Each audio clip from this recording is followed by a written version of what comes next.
네, 여러분 안녕하세요. 수박대장입니다. 뉴트 수조를 새롭게 세팅을 했는데요. 수조를 세팅한 김에 이 뉴트가 아직까지는 그래도 비주류다 보니까 많은 여러분들이 키우고 싶은데 난 어떻게 키워야 될지, 또 수조는 또 어떻게 세팅을 해야 될지 고민을 많이 하시는 것 같더라고요. 그래서 오늘은 이 수생 뉴트 사육에 대해서 좀 영상을 찍어 보려고 합니다. 먼저 뉴트를 키울 이제 수조가 필요한데, 이 어항부터 이제 접근을 해보자면은, 어항은 사실 뭐 넓을수록 좋겠지만은 뉴트가 물고기처럼 막 이렇게 헤엄을 막 치고 다니고 막 그런 친구들은 아니다 보니까 대부분이 이제 기어 다녀요.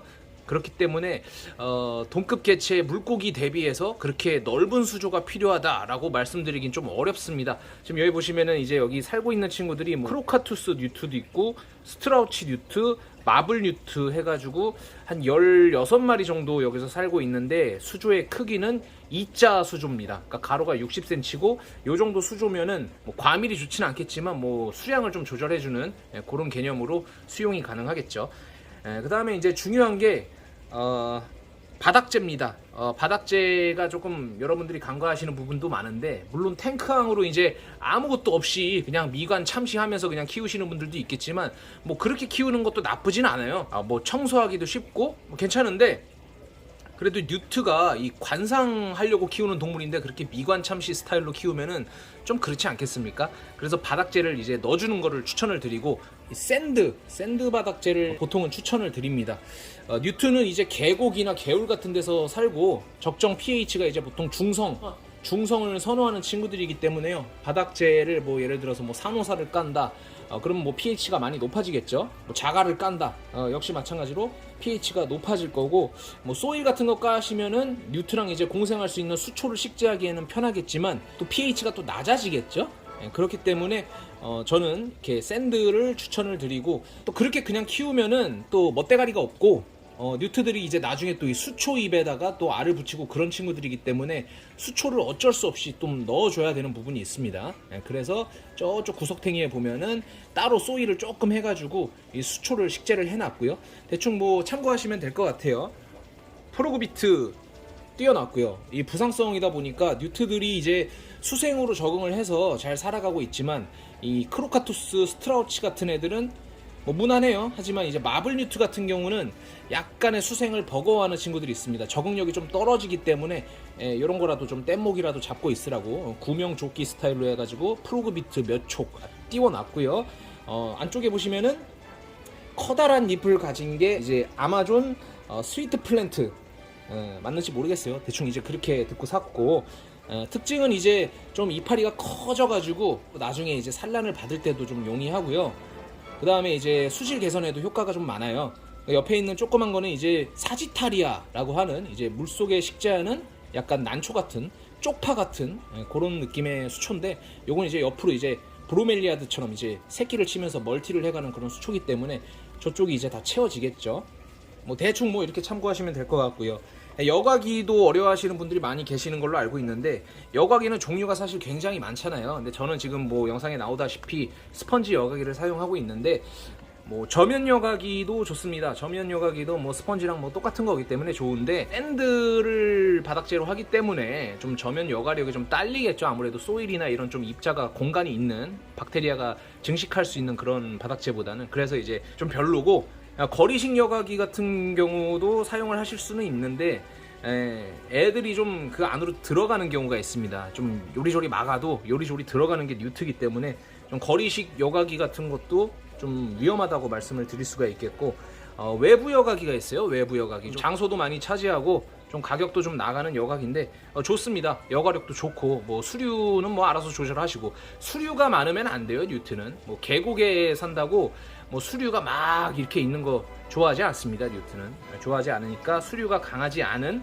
여과기 해서 이제 저는 스펀지 여과기 추천을 드리고, 온도가 제일 관건이죠. 뉴트는 이제 저온종이라고 알고 계시고, 말 그대로 이제 온도가 좀 낮아야 되는 생물들인데, 제가 뉴트를 많이 키워본 결과 제가 느낀 바로는 두 가지로 나눌 수가 있어요. 인공 번식된 CB 뉴트가 있고, 이제 야생 개체들이 들어오는 WC 뉴트가 있는데, WC 뉴트 같은 경우에는 온도에 약간 좀 민감합니다. 이거 어쩔 수가 없어요. 살던 곳이 차가웠는데 여기서 여름 어떻게 나겠어요. 세심하게 관리를 하시고 냉각기 설치하시고 뭐 그렇게 하셔야 될 것 같고, 그 다음에 이제 CB 뉴트들도 이제 여러 차례 이제 몇 세대를 누대가 돼가지고 인공 증식돼서 이렇게 유통이 되다 보니까 이 친구들도 좀 고운 내성을 가지고 옵니다. 뭐 영상에 나오는 우리 크로카토스, 스트라우치, 마블 뉴트 이런 대표적인 친구들은 대부분 뭐 CB로 유통이 되는 친구들이기 때문에 여름에 뭐 직사광선을 받지 않는 반팔 입고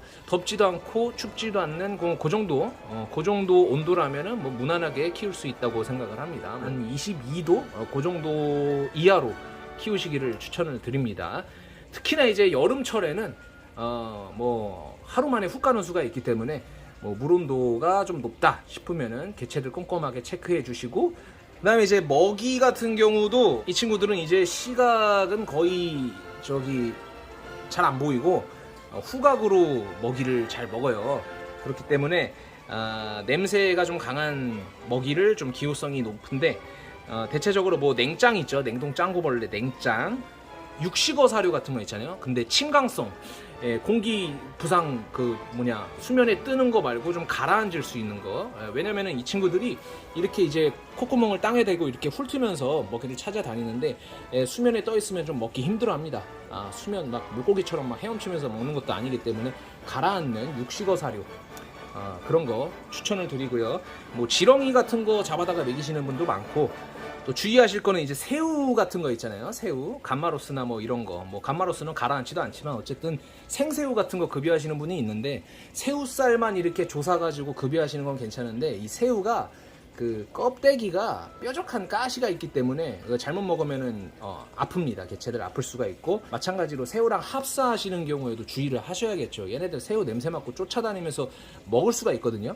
그리고 지금 보시면은 여기 이제 밥그릇이 이렇게 있죠. 밥그릇이 있는데 왜 이렇게 해놨냐면은 이제 아무래도 바닥재가 이제 인펙션을 유발하고 그 인펙션을 방지하는 개념에서 이제 샌드를 쓰는 이유도 있지만, 그래도 먹어서 좋을 게 없단 말이에요. 이 친구들은 밥을 먹을 때 메기 마냥 입을 쫙 벌려 갖고 그냥 물하고 빨아들이는, 그러니까 모래가 딸려 들어와도 대부분은 뱉고 먹는데 멍청하게 가끔씩 먹어요.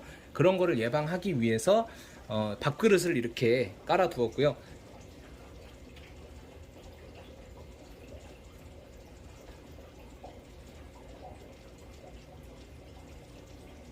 이렇게 직접 투하를 해서 주시면은 이것들이 이제 냄새를 맡고 모여들어서 잘 먹는 모습을 보실 수가 있을 것 같습니다.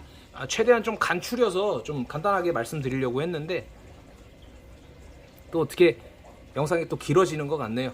자, 여기까지 하도록 하겠습니다. 뉴트 키우시는 분들 많이 참고가 되길 바라면서 마치도록 할게요. 고맙습니다. 땡큐.